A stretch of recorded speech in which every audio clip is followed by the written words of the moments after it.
This week on The Futurists, Shelly Palmer. The first question about quantum computing, Rob and Brett, is if you built the Death Star, would you A, rent it out, or B, go some planets? Oh, yeah.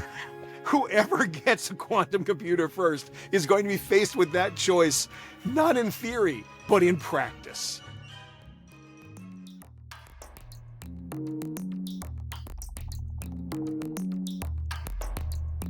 Hey there, welcome back to The Futurist. I'm Rob Tercek with my co-host, Brett King. Hi, Brett. Hey. It's good for us to finally be doing one again. You know, we haven't done one together in a while, but time zones are hard, travel's hard, startups are hard. So we're both stretched in a million different directions. Great to see you. Lots of news. Holy cow, this has not been a year that is devoid of news. I got to say, it keeps me on my toes. Not all news that I want to read about, though, candidly. I got to say, sometimes I avoid the newspaper because I want to maintain a positive mental state. Not easy to do in those circumstances. Well, let's stick with news from the future, right? Well, there was a news story that came up a while ago, and I know it's in your wheelhouse, Brett, because you're a fan of this kind of stuff. For me, I need a little bit of help to unpack it. So we've invited one of our favorite futurists to join us on the show, Shelly Palmer.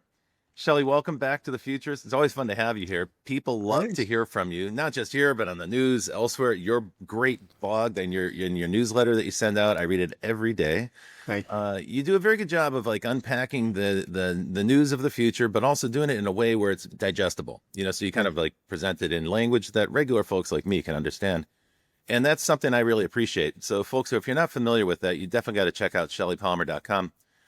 This can come from the heart. I mean, I am a huge fan, longtime fan. And one of the things that came up in just a few weeks ago, February 20, was an announcement by Microsoft that they have developed a brand new chip. Brett, tell us a little bit about this chip, this brand new Marjana 1 quantum chip. Well, the really interesting piece of this is they've sort of got this multi-core topological approach to this, which allows theoretically for many more qubits than are available on classical quantum chips like the Willow and, D-Wave and IBM's chips and so forth. And to support that claim, they said essentially they've come up with a new state of matter or a new type of way of sort of processing this sort of intermediary state of matter that is, it sort of removes the constraint of the superconducting materials that we normally have with qubits. One of the things we've talked about with qubits and quantum computers before is that quantum computers are going to change a lot of the way we think about computing, but they can unlock all of these secrets of science, the universe, and so forth, but it requires stable qubits. And the problem with qubits is because they're so sensitive to temperature and movement and so forth, making a stable quantum computing platform, error correcting is the challenge. And so there is the proposition by Microsoft, this entirely new qubit architecture, is going some way or all the way to solving that problem. But again, it's sort of really edgy physics science. So I don't know, Shelley, what are your thoughts on it? That was a pretty good job of unpacking that press release. Thank you. So where do we start? Years ago, you go to CES and everybody's hanging out their quantum computer. And they all look like upside down wedding cakes made of copper or brass or something in gold colors. Years back, Microsoft put together a programming language called Q#. And if you were a C# programmer, you could use Q# in a quantum simulator to call certain quantum functions, and you had this ability theoretically to start developing what at the time they were calling quantum applications. The number one thing you think about when you think about quantum computing is encryption, because the way that quantum computers compute allows them to break problems up in ways that normal computers, traditional computers can't. And rather than say the classic thing where I would say, bits are ones and zeros and they're deterministically on or off, and yet a qubit which is a quantum bit, can be on or off or have a superposition and be both. And everybody goes, that's great. What does that mean? And as Richard Feynman, may he rest in peace, used to say, everybody who says they understand quantum physics is lying, and everybody who says they don't understand it isn't. So, this is we're not talking about the two slit experiment here. We're not talking about, the probabilistic reality of quantum mechanics. Just to understand that our world, like the most concrete thing I can say about this is that our world completely runs on encryption. Everything is encrypted. Our shopping, our credit cards, our banking, and not just the world online that you touch every day with a secure website. And it's not about your privacy, where your personal identifiable information or your personal health information is available or unavailable. Literally, your bank account is fully encrypted. And every time you swipe a credit card, the transaction is fully encrypted. And the ability for us to transact in the world in which we live today is brought to you by prime numbers, semi-prime numbers, and the inability to factor those things past a point. So for those of you who really want to talk about quantum computing, let's go back to first principles. I don't care how cryptic your 8-character password is. It's going to take under 10 minutes to crack. I don't care how secure you think it is. If it's 8 characters long, it's going to take under 10 minutes to crack. I don't care how uncryptic it is. And I don't mean encrypted, I mean cryptic. If it's 70 characters long, it's the age of the universe to crack for a traditional computer. According to everything everyone says, should a fully functional quantum computer exist, nothing that is traditionally encrypted can survive for more than a few minutes, which means the nuclear codes are up for grabs, which means anything in an open system, anything you can get to online is yours. So the first question about quantum computing, Rob and Brett, is if you built the Death Star, would you A, rent it out, or B, go some planets? Oh, yeah. Whoever gets a quantum computer first is going to be faced with that choice, not in theory, but in practice. This is why China's been racing for this, and we know they've been mining encrypted data. The whole weather balloon shot down in August 2022, with the F-22. That was all about mining encrypted data. Data for some future computer, right? I think, right. Brett, just to be clear, it was to stockpile the data for some data mining. When those encrypted data could be unencrypted by quantum computing. Right. So this is because the whole security infrastructure that we have that's internet based and also in terms of modern communication is RSA encryption based. Right. And I only learned today because I looked it up. Do you know what RSA stands for? Shelley, if you know this. Yes, I know. So I'm impressed that you even know that. So Ravesh Shamir Adelman is what RSA stands for. It's that asymmetric encryption algorithm technology. But as Shelley's saying, that goes away with a stable quantum computing platform. Now, traditionally, that's been thought that 100,000 qubit, quantum computer would provide that stability with enough error correction. But the Majorana chip proposes an entirely different architecture to that problem, essentially. So and a million qubits when it's fully baked. But so this could happen tomorrow, or it could happen never, or somewhere between those two time points. So in a way, it's if people recall 25 years ago, we were panicking and had our knickers in a twist about a thing called the Y2K problem. Yeah. Which turned out to be not that big of a problem. Part of that was because a lot of work got done in the background to correct systems that were vulnerable to that particular issue. But this is like the real deal, right? So this time, this is like someone has a master key to every encryption technology we've had since the 80s. Hold the phone. Yes. It is absolutely true that if you were to unleash a quantum computer on an RSA world, the RSA world has no defense. Enter quantum encryption. Yeah.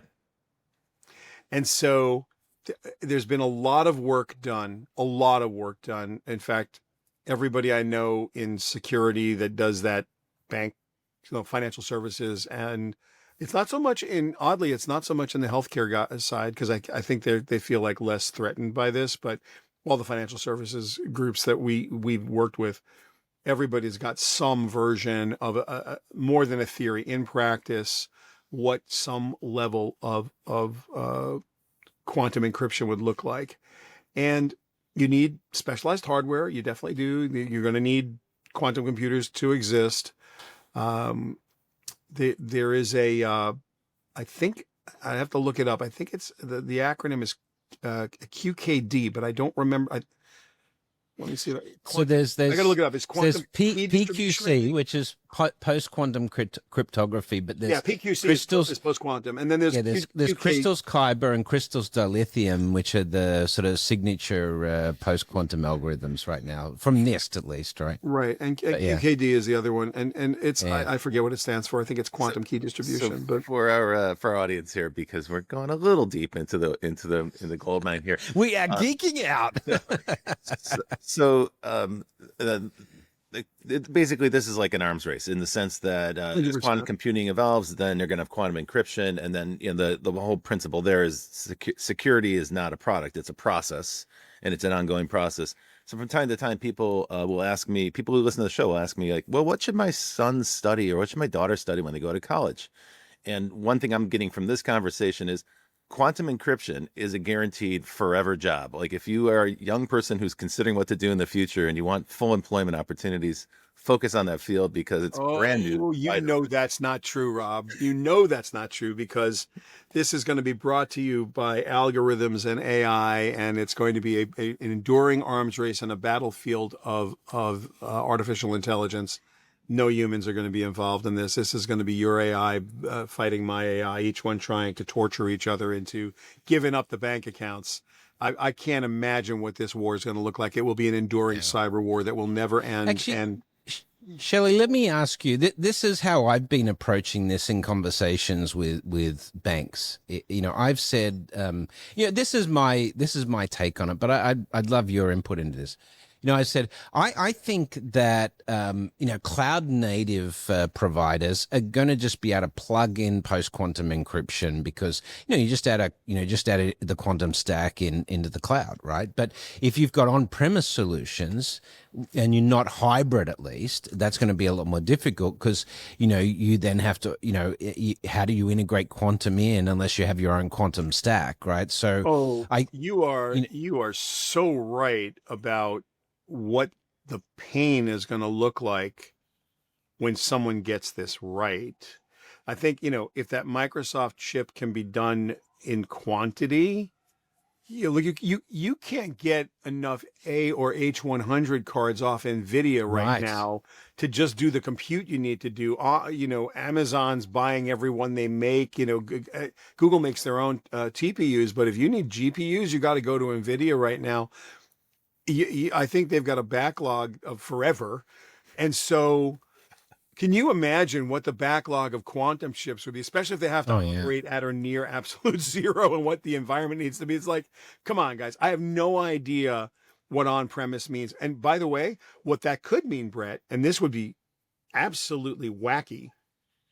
Could you imagine that is the catalyst that makes the whole planet data center oriented? Like there's no more on. Look, you could argue. A lot of people don't. This is a debate that's been going on. And Rob, I know you know this. This is a debate that's been going on for years. When the cloud started, there were like two religions. Yeah. Like one was I'm on premise. I'm the on premise guy. The other was like I'm good for the cloud. And they literally were faith based. Yeah. And the argument that won the day on the cloud side was that, do you think your security team is better than all of Amazon's, Yes, all of yes. Google's, or all of Microsoft's. Like, really? You think that you're going to be able to withstand a DDoS attack better than Amazon? And the answer was no, probably not. I literally, Shelley, when I was doing Movin, as you know, the digital banking stuff, and we were working with a very well-known North American bank, and we were proposing to do this instance of Movin that we were building for them on the cloud, and it was their first cloud implementation. That was exactly the conversation we had with the internet security group at this bank. And, the Amazon guys came in and they were like, listen, we're getting pummeled every day, with all of these attacks from everywhere. It's like an immune system. There's no way you're getting the attack vectors that we're getting, and it's making us more secure. So when we tested the two side by side, we did 6 different types of tests, and of 4 of the tests, the traditional bank, failed, and AWS passed. So yeah, that's the classic story, right? And when you think about it, we're at the turn of the last century, not the one that just happened, we had an interesting shift. At the beginning of the Industrial Revolution, there was a corporate title called Vice President of Electricity. And this person's job was to make sure the generators were keeping the factory lit up, because all the electricity was generated on premises. And within 20 years, by 1920, that person no longer had a job. It was a line item on a P&L that said electricity coming off the grid. And there was a power grid, and we've never looked back. You have a generator as a backup when the power grid fails you. So I can imagine, and most of my clients have followed that metaphor. Mostly everyone's got everything in the cloud, and they keep a local backup. And truthfully, the local backups are generally offline because they know they can't defend against anything comparatively. So you're both putting this in a bigger context. This development from Microsoft, this Marjana 1 chip, to operate it. First of all, you're going to need more than one chip. So this speaks to a data center and high levels of security. And as we talked about just a few minutes ago, a completely new kind of security. And Shelly, you corrected me correctly. You're like, well, it's actually not going to be human beings managing that process. That's going to be fully automated. That'll be run by AI. So there's been this trend over the last 10 years, Shelly, to basically migrate all compute to the cloud. And for lots of good reasons, sometimes regulatory, sometimes contractual, sometimes business strategy reasons, people have been resistant to that. But gradually, lo and behold, everybody's migrating to the cloud. We all do it ourselves. We all use these SaaS-based apps that are in the cloud. And so, gradually we're being conditioned to the cloud.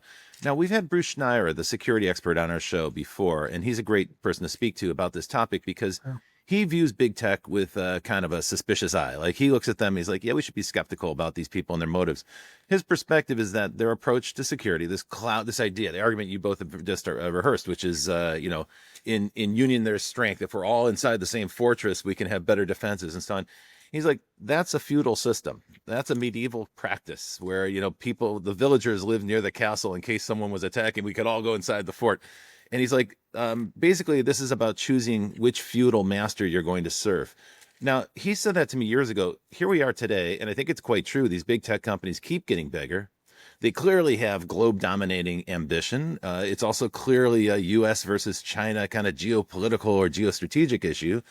And what you're saying to me now is that this quantum breakthrough that Microsoft just announced is going to greatly accelerate that process, not only because you need a special cloud with the ability to keep the temperatures cool and run these chips, and they require all sorts of special care and feeding, but in addition, the security that's going to be required, and that means you're going to have AI at scale. Let me offer a new idea into the conversation just to see how you guys respond. So Jeremiah Owang, who is a business strategist in San Francisco, who I enjoy hearing from time to time. We should invite him on the show. We should have him on the show. Yeah, he's been studying AI, and particularly he's been looking at agents. So AI agents, agentic agents. And he came up with a new thing, which I thought was pretty interesting. He just popped this out a couple of weeks ago, which is, he said, look, we have a concept for B2C. And we have a concept for B2B, right? So most businesses today have integrated that notion and they understand which of those two, or maybe sometimes both of those business practices. He said, what we don't have yet, and we haven't developed yet, is a theory of A to A, which is agent to agent. Because of course, if I have an agent representing me and doing transactions on my behalf, booking flights and so forth, that agent's going to be interacting with an agent on the other Yeah, side. that's right. I mean, you could just call it marketing to bots, and people. Yeah. I mean, our practice Yeah. is getting there now. We're starting to talk about it. But AI marketplaces. where did you want to go with that? Well, so those agents, I don't think I'm going to be managing my own agent, right? I'm assuming that's going to be a service that I pay for. So hold on. did you see- No. See, I think that's wrong. Okay. So within 36 months, and I hate to make time predictions, but I think I'm good with this one. You're on the You're show. safe with that. Yeah. Code and content are going to be free. Yeah. And let's get some definitions just for here, because there are no words for half of the stuff we're describing here. So like no one has a real name for any of this. People love to use agents and agentic in the same sentence and conflate them. But for us, and maybe they are the same, but for this conversation, let's make a distinction. Okay. Agents for our conversation here today will be things that will be AI modules that do a thing. They perform a function. You can think of them as functions. So what does it do? It recognizes a face. It can clone a voice. It may have many complex things that happen inside of it, but it does a thing for us. And an agentic system orchestrates those agents into an outcome so that I can have 25 different agents all orchestrated to go and do something like you just described, book my travel. One is going to go search the web and look for the best price. One is going to interpret those prices in the context of the value proposition that the overarching agentic system is tasked with. For example, when I fly for business, I only sit in aisles 2 through 4. I only sit on the aisle. I only fly during the day. Every ticket must be refundable because I never know when I have to cancel the ticket and because the clients change my flights all the time. So I wouldn't have to tell Siri or Gemini that in my phone. Over time, the neural network part of that, the part of the stack that learns, would learn these are the behaviors exhibited. It's reading emails and summarizing. So Rob and Brett want Shelly to be so-and-so. It's going to know, go make that travel arrangement. So an agentic platform that's running locally is going to learn what's happening. This has nothing to do with the cloud at all and won't need to. And so what part will happen in the cloud and what kind of new APIs, serverless or server-based, are going to facilitate the AI going directly to Delta, not through an OTA like the online travel agencies. Like, I'm not going to Travelocity. I'm not going to hotels.com. I'm not going to any of that. I'm going right. My agent's going right to Delta, or the agent inside this agentic system's going right to Delta, going right to United, going right to American. Okay, this meets the schedule. This meets the criteria. Now, how does it determine that criteria and that value proposition that you're talking about? I may have another avatar or agent or agentic part of my phone that says, oh, you're not traveling for business. You're traveling personally. You're willing to sit in a window. You're willing to sit in coach. You're willing, as long as it may be premium comfort or economy, the schedule is more important. It doesn't need to be a refundable ticket. You know you're going to see grandma or whatever. And that agent is a price agent, not a value agent. Mm-hmm. And now you have to market, if you are an airline, to both of those, and you don't know which one. How do you market to agent AIs? This is something I talk about a lot. No, we know. We do know. We've been marketing. It's called SEO. We've been marketing to the Google bot for 20 years. It's just a different twist on that marketing to the Google bot. We know how to market to bots. Everybody in the whole marketing business knows how to market to a bot. That's fabulous. All right, guys. Well, listen, we gotta go to break, all right? Oh yeah, that's great. We should go break. That's fine.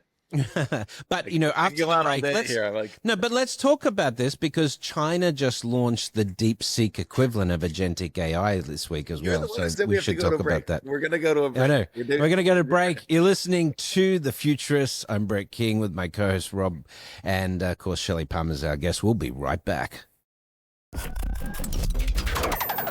Welcome back to The Futurists. Before the break, we were getting into some of the advancements that China's been making, essentially because of the CHIPS Act driving, some extreme efficiency with existing GPU techs and, with DeepSeek. And then just this week, we heard about this new agentic AI platform, Manus, launched in China, which is showing incredible results. But not only that, China has also released this week news, March the 11th actually, on a new bismuth-based transistor instead of silicon architecture, which could revolutionize chip design because it's 40% faster and uses 10% less energy than Intel's standard chipsets in this. Now, this is not commercially available technology yet, but it looks like it will be going that way.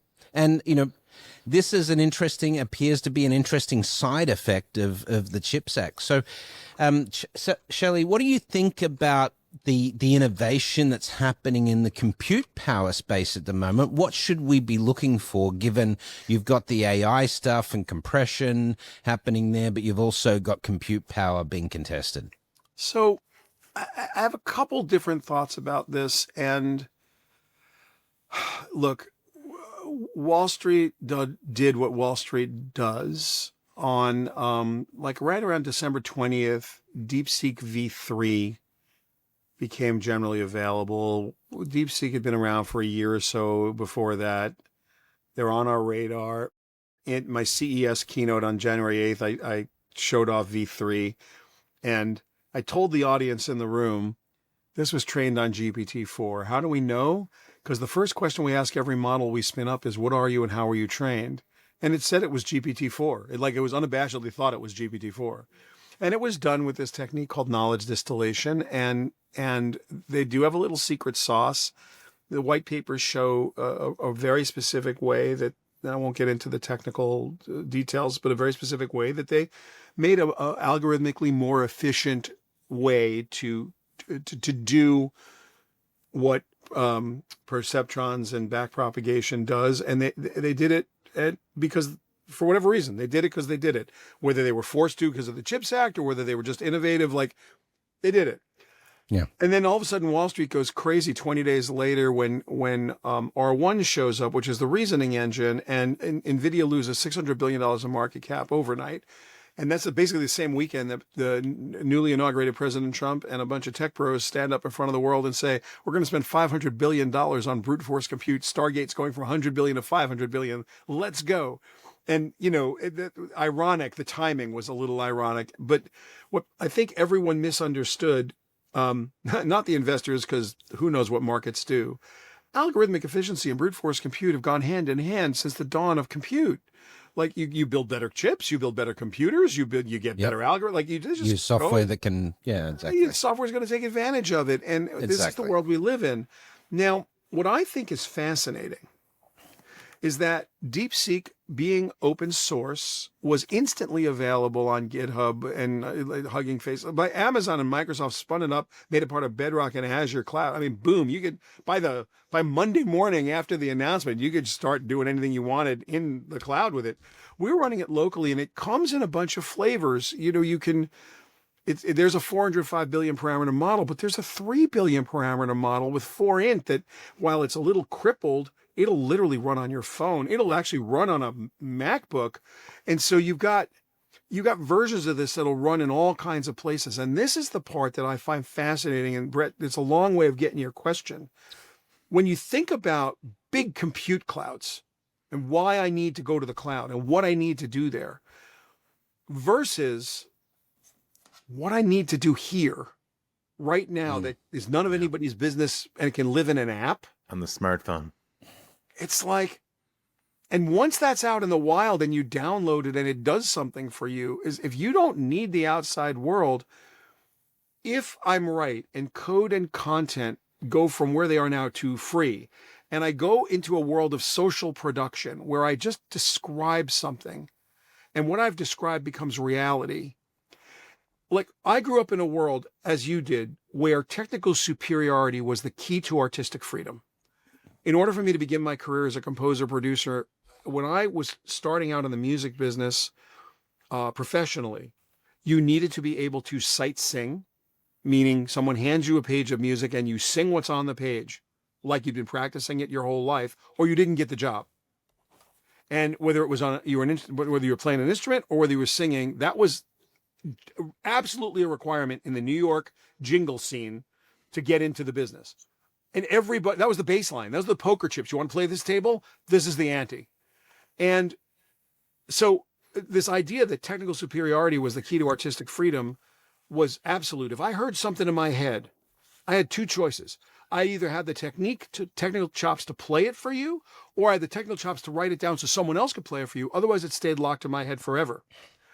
Anyone born today, anyone who's interfacing with any level of content or any level of creative today, no matter if it's something a human can understand, a pattern, code, prose, video, multimodal, any multimodal way to emote as a human, if you can describe it, you can have it. So we know technical superiority is no longer the key to artistic freedom. Just the ability to think something up and describe it is the key to artistic or technical freedom. Wow. This is so different. And so that world needs to be interpreted. Like if you're thinking about the future, you have to think about it in the context of there's never been a limit on good ideas. There's never been a limit on, in fact, you could argue that ideas were worthless unless they could be realized. Oh, ideas are a dime a dozen. Well, that's always been true because execution has been impossibly hard. In a world of social production, execution is impossibly easy. Now the ideas will compete with one another at a level we've never seen before. Never seen. And it will be done distributed as well as in the cloud. I don't think the cloud world has the lock that they're going to have. I could argue back that, big corporations are going to need cloud. The big models need intense amounts of compute. But once you distill down a bit, like you go onto Git, you can go grab like the whole public internet in about 50 petabytes. And they've already stripped away all the porn and all the hate speech, and they've taken out the objectionable stuff, and it's kind of like a raw data set of the scraped internet from a few months ago. And anyone can get it. So if I'm going to use that for my, like, distill my knowledge down off of that, or if I'm going to pull a small model of the public internet, add my own data to it, crunch it down to just the compute I need, and then if you think about, we started talking about quantum and Brett, you're talking about bismuth-based chips, but just think about just the Moore's law in the context of all of this, right? The density of transistors on silicon will double every, call it 12 to 18 months. That's pretty much been true. Yeah, but now we've got AI on top of that, with compressed reasoning and compressed intelligence and the scaling laws applying on top of that. Yeah. Remember Marty Cooper, the inventor of the handheld cell phone? So Marty's got a law called, he's 96 years old, by the way, right now. I talked to him a couple of weeks ago. 96, God bless him. He's working on hearing aids that are AI based right now that can sort out conversations because he wants to fix his own hearing. He's like 96, awesome. Guy's amazing. Awesome. Anyway, Cooper's law is that the size of a telecommunications network will double every 30 months. And it's been true since he said it in the 60s. I did not know that. And the capacity, rather not the size, the capacity of the telecommunications networks. And that, if you think about Metcalfe's law, the law of accelerated returns and Moore's law, all in this context, you realize we've been going towards these giant network effects, these giant compute clouds, because we've needed all of that horsepower to do everything we needed to do. But Brett, Rob, what if you turn that around for a second and all of a sudden it's just sitting here and it's nobody's business but mine. My PII, my PHI, my credit card data, mine. I don't need anybody else. And my agent's going to go out and hang out and do its thing and come back. There's no Microsoft or Amazon or Facebook involved or Google involved. Yeah, but you're getting that phone from somebody. So Shelly's holding up. But let me give you a simple example, Rob. Right, of what Shelly's talking about. Right now, you've got your phone, and if you want to use Siri or one of or Gemini, one of these voice activated models, it's going off to the cloud, and that's why you get a lag in the communication. But imagine having a conversational AI on the phone, embedded in the phone, with all of the capability that we have with ChatGPT today, and you can talk to it in real time without any of that conversational lag. That is within sight of being possible. And then you apply that to the agency model and now you have your data wallet on your phone, your kid's DNA on the phone, your medical records on the phone, and you want longevity analysis. You know, it's going to be using your secure element, your secure data wallet on your phone and processing that locally rather than in the cloud. And not just on your smartphone, because your smartphone is going to be soon smart glasses, and you're going to have your compute power, your GPU in your pocket and the glasses on the face with the interface, and you'll be talking to your computer, right? So that's the sort of exemplar of what Shelly's talking about, where I agree with we're going back to this edge computing platform. I agree with everything you're proposing, but to me, that just means that the stakes of securing my phone have gotten way higher. And so we're going to need a lot better personal security in the near future. And just before the break, we were talking about how these big tech companies are erecting these moats and walls and fortresses around their data centers and around their compute cloud. What are we going to do as individuals? It seems like that's a vulnerability. So it is a vulnerability. And I think what we don't do as individuals is we don't stratify our security needs very well. No. We talk about privacy, data privacy in a most sort of ambiguous way. Everybody wants to be private. But if you think about it, there are a few things. Why is this on my desk? What is this doing where I can reach it? Well, there are a few files in the universe that when the planet ends, I absolutely have to have.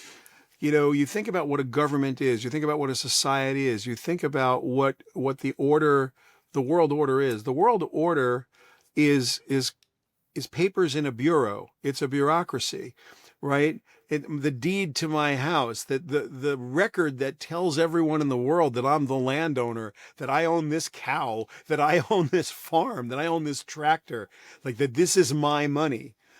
Those documents belong here. And Shelly is holding up a USB drive for people who are listening to the show. So he's saying he's got this magic USB drive on his desktop that he carries with him that's got all the keys to the kingdom for his personal kingdom. But it's a very few files. Mm-hmm. We're talking about, I don't think it's a total gigabyte of data that I need absolutely secure. Has to survive me.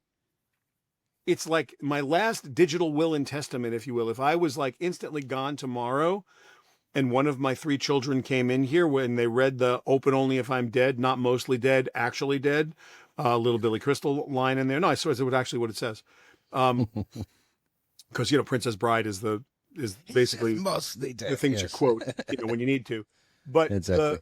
At the end of the day, any one of my kids grab that drive, open it up and say, wow, this is what I need to know about all the things that are going on in the world that my father was dealing with and my parents are dealing with. So it's it took me, and this is a security issue 25 years ago, to make me make that. We got hacked in the before time, 25 years back. You think about it, what is it to be hacked in 2000? What did you have online that you could get hacked on? These guys took out the business computer network. We were back then. It was literally an Ethernet style network, local. We had a server internally. We didn't do much online because there wasn't much to do online. There really were no clouds. They got in. They started beating up our data, and it was. I just swore to the universe, this will never happen again. And when it does, because it will inevitably happen again, I want to make sure that the files I need are accessible no matter what. And that was just a hard lesson to learn. You never feel more vulnerable than when you get actually hacked. When you get hit. Yep. I've had DDoSes, I've had other stuff, but when someone gets into your system, and I think it was reinforced when WikiLeaks was put on the internet, that whole WikiLeaks incident, and they had hit Sony. I saw 12 emails that I'd written to various Sony executives. They were just, hi, how are you emails. It was nothing big, right? And I was writing my newsletter back then, as I do today. And there were a lot of executives that had their copies in their email accounts of my daily newsletter. So I showed up a lot. It was just a newsletter. God, you feel like someone's just, done something terrible. So it's like being burglarized. There is some interesting tech coming together for this. Yeah. So my point is, sorry, go ahead, Shelly. No, just to finish the point. The point is, the reason I brought this up is that if personal security becomes a thing, Rob, we as a society need to understand what are the keys to the kingdom versus stuff that okay, if someone had it, it wouldn't be that big a deal. As to Yeah, okay, what did I put on Facebook? they got into my social media. Yeah, they stole my Instagram account. It's like, who? You know what I'm saying? It's like we don't do that. So I think everyone's going to have to learn to take care of And in themselves. fact, everything now is going to two-factor security, which people don't always take seriously. And we're kind of being conditioned to be laissez-faire, a little bit sloppy about that as well, because it's like all the same level of security for everything when everything isn't quite as valuable. So, okay, let's scale there's this up. there's a few things that are going to happen here, Rob, that, is going to be interesting. First of all, if you want to be in this AI-led world, the agentic AI world that Shelly's been talking about, you're going to have to train these models on your own data. So you're going to have some ability to secure that data in a way. So there's some interesting companies like Drumwave out of Silicon Valley working on data wallets and stuff like that might enable you to have that core data that you could use for a personalized LLM, for example. But then what you also have to do is you have to, we talk about this in banking, KYC. You're going to have KYM, right? Or KYA, right? You're going to have to know that this agent is authorized to represent you and have some link to that in some way. That's probably also going to be signed, hashed on your phone or something like that. And it's kind of like the crypto wallet problem. If you lose your credentials, good luck. Like there goes your key data, right? This is a scary thing to me. I don't have a high confidence level in most people figuring this stuff out without a great deal of help. It's, we're lazy and we're busy and we have other responsibilities and we're trying to raise families. So I think that most people are going to phone it in. By the way, Rob, the most important thing for this entire episode is what Brett just said and what you just said. It's very easy to imagine a future where all of this is happening. It is very hard to imagine an actual future where all of this is happening. You mean where people are taking their security seriously and actually managing their own personal data and training their own agents and, Yeah, because the agents will train themselves, but the security part of this, like, who are you going to give the keys to your house to? Who are you giving the keys to your bank? So the reason it's interesting with Apple, and Apple just postponed their Siri. That was Siri, interesting. right? Why do you think that was, Shelley? They're not ready. It's not ready for prime no time. obligation to do it soon. They're under an obligation to get it right. Do it right. Yeah. And so Manus said that it can be done, but Apple doesn't have it. Tim Cook's whole thing is super security, total privacy. Your data's yours. It's in the iPhone, secure enclave. You can't get to it. It's like, great. You got my PHI because you have 80,000 data points a day coming off my Apple Watch. You know when I breathe, you know when I sleep, you know when I walk, you know what I eat. It's like, okay. So my credit cards are in Apple Wallet. You got all my location data, everything I do. You know every app I've opened, every keystroke. Like that phone knows a lot about me. So if I can run something locally on the phone that is as secure as the phone is supposed to be, and Apple says they can't get to my stuff, I can trust that as that's, Rob, the security we're talking about, if it happens there. If Apple can't keep that promise, what reality? Like, tell me a future where you're giving OpenAI your credit cards for them to use for you. Not ever happening at scale. I thought about that today, Shelley, because I thought about the fact that I haven't had to update my iCloud, secure element password in quite a while, right? And I haven't had a hack situation. I have had my Apple Card, be compromised, but that's because the PAN model, even tokenized, is, just grossly inadequate for the type of compute power we have these days and the type of social engineering attacks that are going on, but anyway, that's an aside. But, Apple's done a pretty decent job with the secure element thus far. Guys, let me shift gears here a little bit because we've been talking a lot about personal security, big topic, important topic for our listeners. But there's some bigger stakes involved in this contest and this quest for quantum computing and quantum encryption. And they're at the national level, or let's say the geopolitical level. And these days, it's fashionable to bash the federal government. And there's a group of gangsters right now that are giving a frontal lobotomy to the federal workforce, including a lot of folks with institutional knowledge that are being laid off with no plan on how to recover and maintain that information. And I bring that up because this entire Microsoft initiative would not exist if it weren't for DARPA, the people that brought us cell phones and satellite telecommunications and that Yeah, thing yeah. called the internet. So there's a DARPA quantum initiative. And involved in that program, not just Microsoft, there are a couple of private companies that have been invited in because DARPA's process is always to spark and start, but they give it out to the free enterprise, right? They're there to foster free enterprise. They're not there to dominate and control these technologies.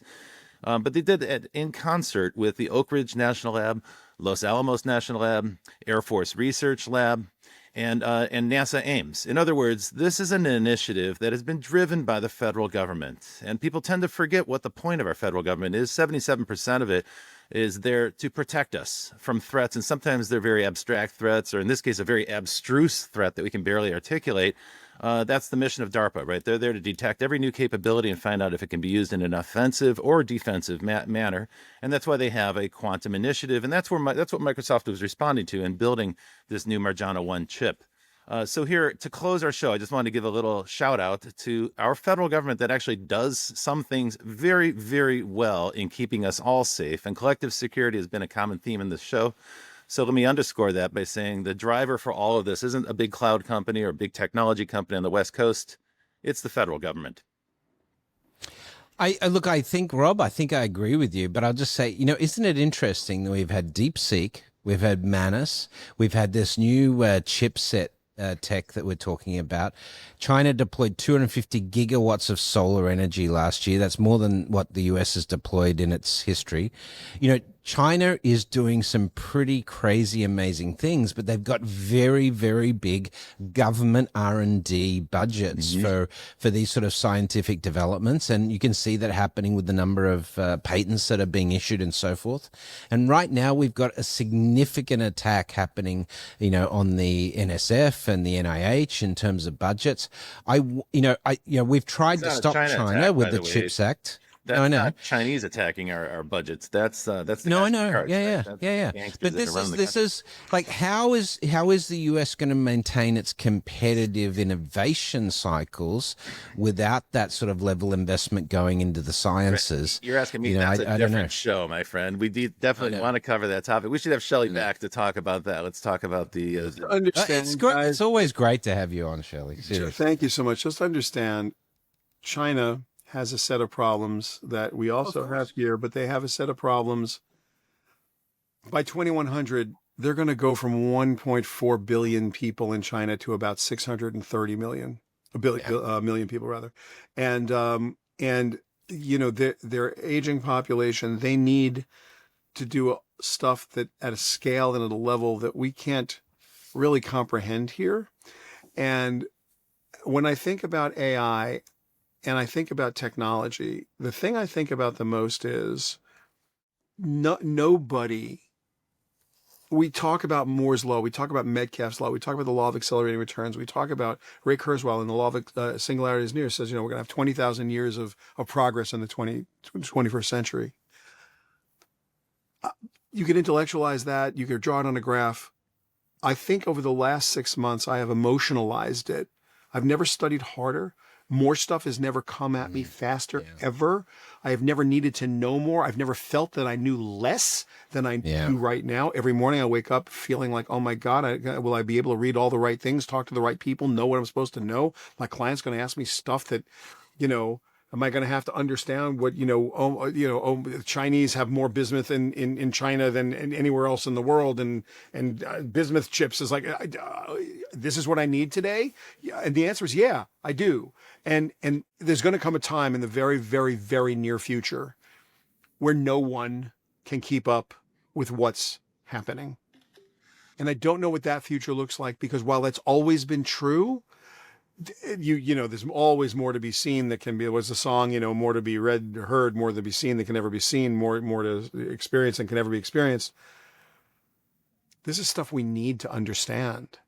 We're getting into a world where the divide between the data elite and the non-data elite, the AI elite and data elite versus the just data elite, like the stratifications, I don't think we've seen this before. I don't even know how to think about it, let alone live in that world. We're all going to experience it together. So we're going to find out. But yeah, there's another show. I'd love to come back and talk about, what this enduring AI arms race is going to look like. But I think the better way to think about it is this enduring technology arms race, because Yeah. this is just about who gets there first.